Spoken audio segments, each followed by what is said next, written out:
Muito boa tarde, estamos de volta Mundial e você chegando mais uma vez para te fazer companhia nesta tarde ensolarada, tarde de trânsito, um trânsito quente aqui também, porque o calor vai aumentando. Estou recebendo aqui a Luciana Bernardo. Bem-vinda. Muito boa prazer, tarde. muito prazer, uma honra estar aqui com você. Realmente o trânsito está complicado. Hoje, então, preparem-se, né? Final de ano já mostrando ao que veio. Exatamente. A Luciana, ela é diretora executiva da Associação Viva e Deixe Viver. Já ouviu falar? Se não ouviu, agora é uma excelente oportunidade.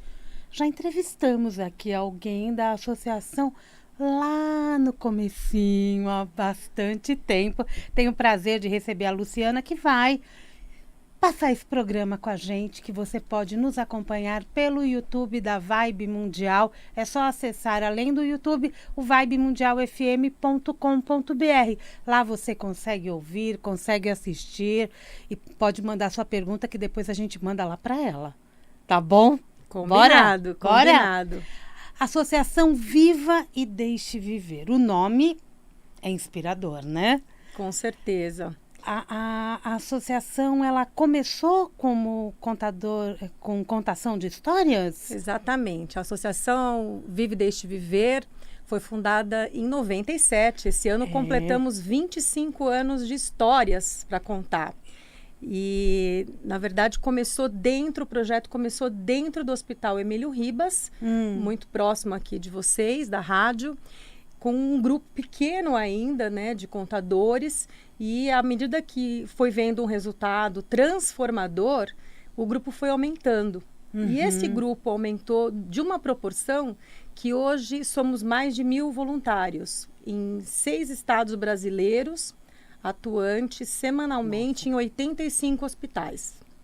Então, com essa formalidade toda, foi necessário a estruturação, né, da associação. Isso contou também com um plano de trabalho, um curso bastante sério, com compromisso, dando a consciência do que é o trabalho voluntário para as pessoas se comprometerem de fato e não ir somente quando elas bem entendem, porque isso é bastante comum. A pessoa tem aquela vontade e depois ela percebe que não era o momento dela fazer o trabalho voluntário. Então, no próprio curso que a gente aplica, também é uma reflexão. Se é o momento certo para você poder doar as suas horas. Acho que isso é importante também. Você começou, lá em 97? Eu acompanhei a fundação, né? Valdir Cimino é o fundador. Nós trabalhamos juntos antes até da Viva. E depois eu me tornei voluntária, contadora de histórias. Em 2005 eu fiz o curso. Até hoje eu sou atuante. O que para mim também é muito importante, porque eu vejo na prática, eu sinto. E eu acho que isso ajuda muito, nos dá muita garra para a gente ir adiante. Porque eu acho que todos esses anos, a gente, estando na linha de frente, é muito importante. Mas foi em 2021 que uma pesquisa científica que foi publicada num dos maiores e mais importantes periódicos americanos, que é o PNAS, foi aí que a gente conseguiu constatar, né, na pesquisa, o poder de transformação que a narrativa tem, o efeito no paciente internado. Então, nós contamos histórias para crianças de 0 a 17 anos. Na verdade, a grande maioria é na primeira infância, de 0 a 6 anos. E essa pesquisa, ela traz, então, dados muito importantes, que é o aumento da ocitocina, o humor, né, o hormônio do amor, do humor também, e a baixa do cortisol, que é o hormônio do estresse. Então, quando a gente relata essa pesquisa, a gente publica, a gente tem mais certeza, né, de tudo aquilo que a gente tentava como linha de frente expressar. E vocês agora, sentiam, exatamente, vivenciavam, mas não tinham respaldo científico que comprovasse mesmo que vocês estavam vivendo. Exatamente. E agora, felizmente, esse respaldo ele é importante. Brasileiros, façam uma pesquisa também, né? Até envolvendo todo esse universo. Você falou quantos voluntários hoje? São mais de 1.000 voluntários. Mais de 1.000. Quando a ONG Vive e Deixe Viver foi aberta, foi lançada, estreou nesse mundo, era ainda raro falar de ONGs, né? É verdade, assim, umas décadas veio um boom bastante grande, mas é um trabalho da organização não governamental bastante sério, né? Então, hoje existem muitas, na verdade, de várias causas, inclusive, né? Mas foi interessante. Agora, como que chegaram na contação de histórias? Que realmente é um fator importante. Eu acho que a criança, a primeira infância, como você disse, né? Eles acabam sendo envolvidos pela história. Eu acho que o imaginário entra em ação, né?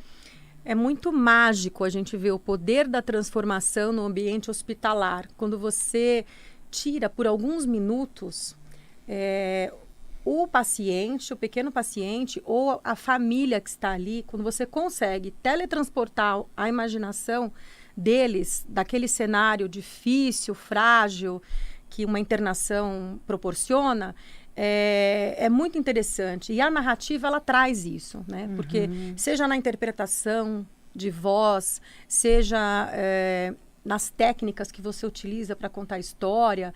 Então, quando a pessoa ela mergulha naquilo que você está contando, é muito interessante.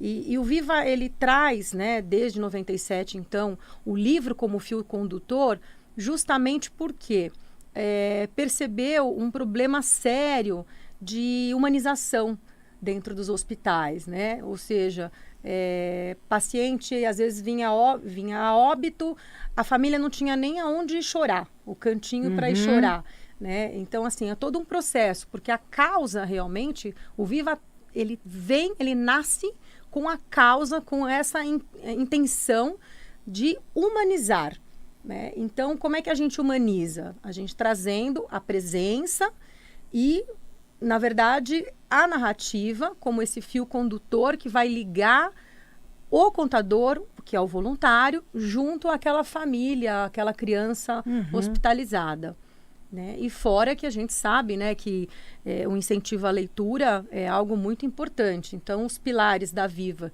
que eu diria que, além da saúde, por estarmos dentro da saúde, a educação, por promovermos leitura, cultura, também muito se fala no voluntariado, que é onde a gente forma o cidadão como um voluntário consciente, comprometido e constante, e a cultura também, né? Porque a gente acaba, esses 4 pilares se conversando para ter o resultado que a gente tem. Uma pessoa que ela quer participar como voluntário, ela passa primeiro pelo curso, exatamente, pelo treinamento. É uma capacitação que hoje comportam 10 módulos. Então, tem uma parte bastante teórica, que a gente vai falar, obviamente, de técnicas, lúdico, mas também aqueles que optam em se tornar voluntário. Você pode contar, simplesmente querer contar história. Nós somos referência, né, em contação de histórias. Então, eu posso, de repente, fazer a primeira parte, os 6 módulos primeiros, onde eu vou aprimorar essas técnicas. Mas aí vi que leva o jeito, vi que tenho vontade de ajudar um pouco mais, está dentro da área da saúde, onde há muita fragilidade, necessidade de acolhimento. Então, eu vou para as 38 horas de curso, já entrando um pouco mais nesse mundo da instituição, das regras ambiência hospitalar, da própria NR 32 do voluntário, né, que são as regras, normas para preservação do próprio trabalho voluntário, né, que foi uma adaptação que fizemos das normas do profissional da saúde. E aí sim a gente vai com esses candidatos, né, que a gente diz que estão formandos para dentro do hospital fazer a parte prática, né? Então existe uma ansiedade muito grande, que é natural, porque é muito curioso, né? Hoje, inclusive, eu estava falando com uma pessoa que acabou o curso e está pronto agora, esperando o seu primeiro dia de treinamento. É a prática, né? Vamos à prática. Prática. E o que aconteceu nessa conversa que me chamou a atenção? Ele disse para mim, minha formação é ator. Eu falei, sim, todo mundo sabe que você é ator, né? Ele é até uma pessoa conhecida na mídia.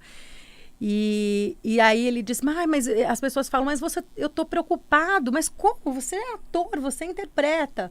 E eu falei para ele, eu te entendo. Sabe por quê? E ele falou, sim. Quando eu tenho uma peça, uma participação, eu tenho como ensaiar, né? E aí, se eu não fui bem naquela atuação, eu vou ensaiar mais um pouco. No dia seguinte, eu vou estar melhor. Uhum. Só que a contação de histórias, cada dia e cada quarto, cada porta que você abre, é uma situação diferente. Uhum. Aonde o jogo de cintura, o inusitado, tudo é maravilhoso porque é sempre novo. Você não sabe o que vai encontrar. E aí eu contei para ele. Improviso.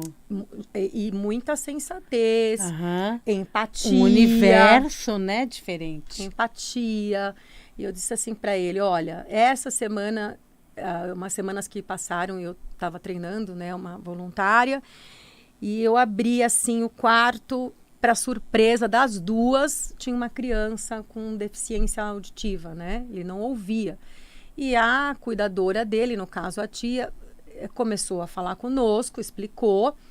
E aí ele sorrindo, e eu infelizmente não sei, né, fazer as libras, mas eu lembrei que nós temos um voluntário que ele é mestre, ele faz vários trabalhos para a gente, inclusive, né? De inclusão, a gente tem uma preocupação muito grande também com a inclusão. E imediatamente fiz uma chamada de vídeo e ficamos ali, ele traduzindo o que eu vim trazer, a vontade que eu tinha de estar ali, apresentei, e foi maravilhoso. Então, assim, a gente é pego de surpresa todas as vezes, mas quando a gente tem um preparo, quando a gente tem empatia, quando a gente tem esse bem-querer, essa vontade de acolher, qualquer que sejam as circunstâncias, você se sente preparado e você pode ter certeza que na hora você vai saber o que fazer. E a criança foi assistida. Exatamente. Não é? E todo mundo sai feliz. Todo mundo sai feliz, né? E eu acredito que esse é um trabalho que é voluntário e te dá uma grande satisfação. Com certeza. Né? Porque o dia a dia acaba sendo diferente. Com certeza. Eu sempre... Bom, eu sou uma pessoa suspeita, né? Porque eu acho que assim, é uma transformação individual sem retorno, né? Porque eu digo que, às vezes, no dia a dia, a gente dá importância tão grande para coisas menores que mesmo na teoria, todo mundo sabendo dessa frase, você acaba esquecendo, né? Mas a hora que você vai realmente nesse ambiente árido, de fato pesado e difícil, né? A hora que você chega em casa, tudo aquilo que você tinha para resolver se torna minúsculo. Porque o que importa, na verdade, é ter saúde. Né? Com saúde a gente vence qualquer batalha, não é verdade? Então, Sim. eu falo que é uma transformação, né? É sorrisos, é agradecimento. Assim, é um dia que a gente sai realmente aliviado, uma sensação de pertencimento, uma sensação de doação. É o verdadeiro dar sem esperar nada em troca, mas a gente acaba recebendo. Recebe muito mais do que imagina. Imagina, exatamente. E a criança fica totalmente satisfeita e aguardando a próxima visita. Os pais também, é maravilhoso. Domingueira. Final de ano sempre pede muitos eventos, muitas atividades. A ONG Viva e Deixe Viver realiza agora, no próximo domingo, a Domingueira. O que é a Domingueira? Do que se trata este grande evento? As Domingueiras nasceram nos parques públicos, né? Nós temos aí grandes parcerias com parques públicos. E no presencial, então, nós tínhamos essa troca com a sociedade, né? Que é um trabalho que vai além aí dos hospitais. Os contadores se unem e fazem essa domingueira. Porém, com a pandemia, a chegada aí da tecnologia fortemente, nós migramos para o online e fazemos, então, todo quarto último domingo do mês, existe uma domingueira e a domingueira temática. E normalmente, inclusive, a gente coloca por um tema, às vezes, muito relacionado à praça, né? Então, um tema relacionado à Bahia, Pernambuco, Rio de Janeiro, Rio Grande do Sul, Distrito Federal, São Vocês Paulo. estão no país todo? Estamos nesses estados que eu citei.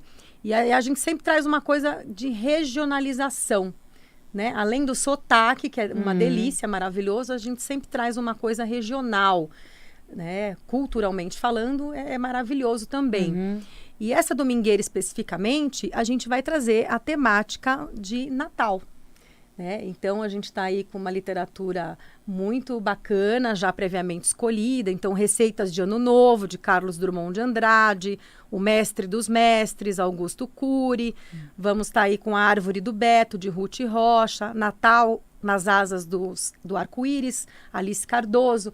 Então, é feita uma prévia, né, uma seleção da literatura, e aí a gente traz os contadores fazendo a interpretação, divertindo a criançada, e eu convido a todos.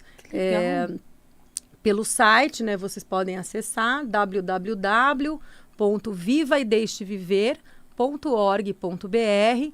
Nós estaremos no YouTube da associação, né, ao vivo, domingo agora, às 10 horas da manhã, esperamos vocês. 10 horas da manhã. 10 horas. Aí são trechos dos livros?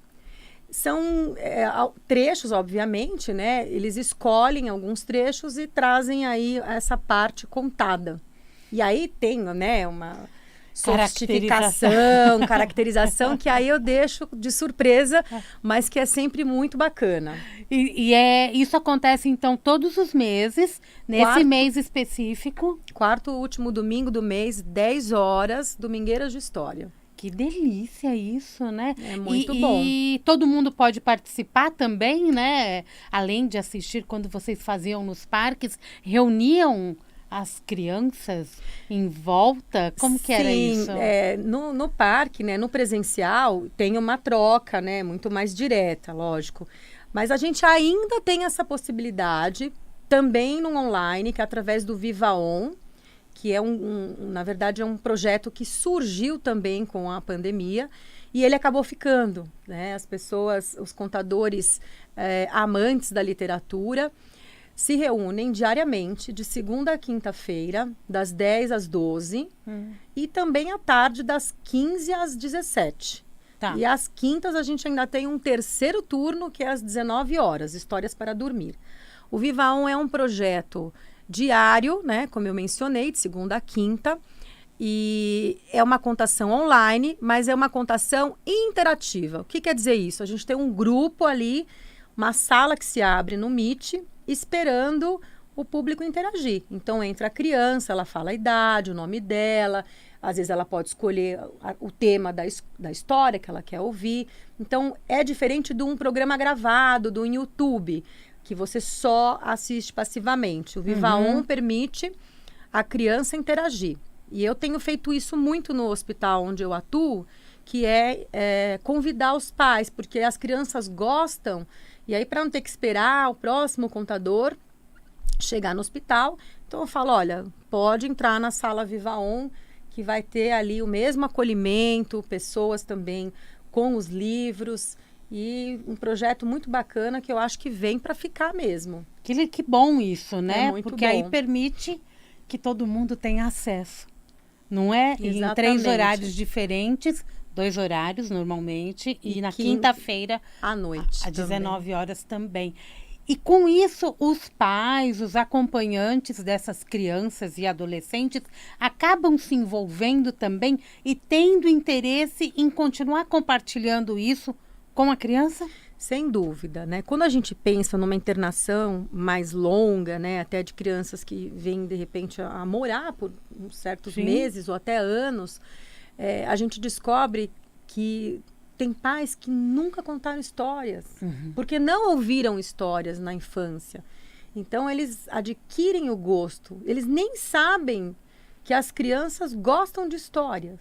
É através, por meio do contador no hospital, que é o momento de pausa, que eles têm essa percepção. E aí às vezes falam, nossa, vocês estão me dando um prejuízo, que agora meu filho quer que eu fique comprando livros. É uma ótima notícia pra gente, obviamente. Não tem problema algum. Mas Fora é que aí, o que tem de e-book online também aí disponível pode se aproveitar também. Exatamente, é uma mudança cultural que pra gente é muito gratificante, né? Um incentivo. Existe um curso de extensão? É aquele que você disse? Isso, é o curso Arte de Contar Histórias e do Brincar, que nós abrimos as inscrições agora dia 5 de dezembro, já está lá no site também.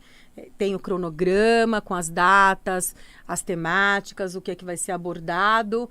E é só clicar, fazer a inscrição e a data prevista para o início é dia 28 de fevereiro.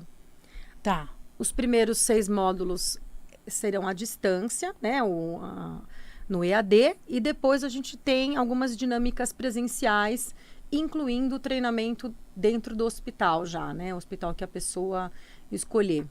Aí o próprio voluntário pode escolher onde vai atuar? Ele vai escolher diante da relação, né, dos hospitais da Rede Viva. E a gente sempre aconselha que essa escolha seja ou próxima da casa, onde reside, ou da universidade, do seu trabalho, que é para dar uma facilitada na logística, como a gente chegou aqui falando do trânsito. Porque depois tudo vira motivo para dizer, eu não consegui ir porque choveu. Para não desistir. Exatamente, porque as crianças esperam. Elas esperam a gente voltar na próxima semana. Pedem histórias... Você vai construindo uma relação. E é saudável, é terapêutico. É saudável e terapêutico, com certeza. Quando a gente olha para a contação de histórias e vê o envolvimento deles com as histórias e com o voluntário, o processo terapêutico fica mais evidente, né?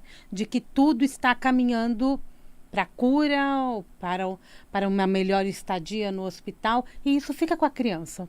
Fica com a criança. Tem até uma frase que eu gosto muito, que é histórias que curam, né? Porque, assim, tem uma verdade por trás disso, né? Literalmente.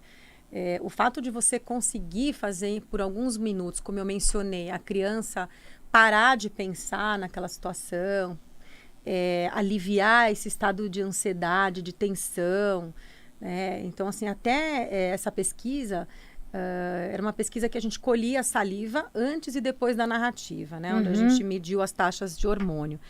A gente viu também que até a percepção negativa que a criança tem diante da internação, por causa da internação, essa percepção assim, que o hospital é chato, que o médico é ruim, que a enfermeira é isso, até isso, com a atuação da contação de histórias, amenizou. Né? Acalma, né? Dá uma esperança maior para eles também. Eu quero voltar para o hospital para ouvir história. Pai, meu pelo Deus. amor de Deus. Não, aí nem não, tanto, né? Pode voltar para o hospital para ouvir história, só isso. Exatamente. Só isso, e se for em campo aberto, né? Não trancado num quarto. Histórias de humor, né? Melhoram o humor.